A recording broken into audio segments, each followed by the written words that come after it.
Welcome to this quick guide on how to create the account on TradingView, the most powerful charting platform for traders and investors. Start by going to tradingview.com. This is the official homepage of TradingView.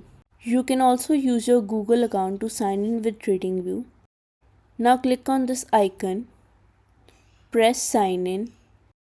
If you already have an account, you can just log in from here using email, Google, Apple or social logins. But if you're new, click on sign up. You can register using your email, Google, Facebook or Apple account. Just choose the one you are comfortable with. So here I am signing up with Google. You can sign in with Google account. So now you can choose the username that will be visible to others if you are posting charts or ideas.